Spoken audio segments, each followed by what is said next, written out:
राज्यभरात मोठ्या गणरायाच्या मूर्ती मंडळात दाखल झाल्या आहेत, पण अशातच सांगलीमध्ये 2 गणेश भक्तांसोबत दुर्दैवी घटना घडली आहे। त्यांनी नवीन गणेश मूर्ती पाहिलेली आणि या दरम्यानच पुढे काय घडलं पाहण्याआधी मराठी न्यूजला जरूर सबस्क्राइब करा।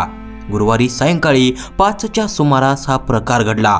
याबाबत घटनास्थळावरून मिळालेली माहिती अशी की शिवाजी मंडई समोरील वाल्मिक मित्र मंडळातर्फे प्रतिवर्षी गणेशोत्सव साजरा केला जातो। मंडळाची गणेश मूर्ती वर्षभर ठेवली जाते, त्यानंतर विसर्जन करून नवीन मूर्ती आणली जाते।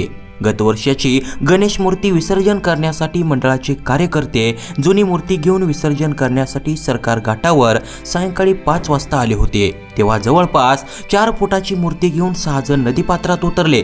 धरणातून पाणी सोडल्यामुळे पातळी वाढली असून पाण्याला धार होती। मूर्ती पात्रात काही अंतरावर सोडून कार्यकर्ते बाहेर पडताना यामध्ये 3 जण पाण्यात बुडू लागले। तेव्हा एका मच्छीमाराने धाडसाने उडी घेऊन बुडणाऱ्या राज चव्हाण याला बाहेर काढले। तोपर्यंत आदित्य राजपूत वय 17 वर्ष आणि अक्षय बनसे वय 20 वर्ष भोवऱ्यात अडकले होते। दोघांना पात्राबाहेर येता आले नाही। दोघे जण जागीच भोवऱ्यात अडकून बुडाले। काठावर असलेल्या तरुणांनी मदतीसाठी आरडाओरडा केला, परंतु क्षणार्धात दोघे पाण्यात बुडून दिसेनासे झाले।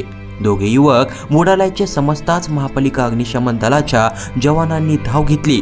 नदीपात्रात शोध घेण्याचा प्रयत्न केला, परंतु काही वेळातच अंधार पडला। तसेच पाण्याला धार असल्यामुळे शोध कार्यात अडथळे होते। आदित्य व अक्षय नदीत बुडाल्याचे समजताच त्यांच्या कुटुंबियांना धक्का बसला आहे। दोघे गरीब कुटुंबातील आहेत। आदित्य हा कॉलेजला जातो। आई आणि भाऊ बहीण असे 3 जण आहेत, तर अक्षय देखील खाजगी नोकरी करतो। त्यालाही वडील नसून आई बहिणीसह तो राहत होता।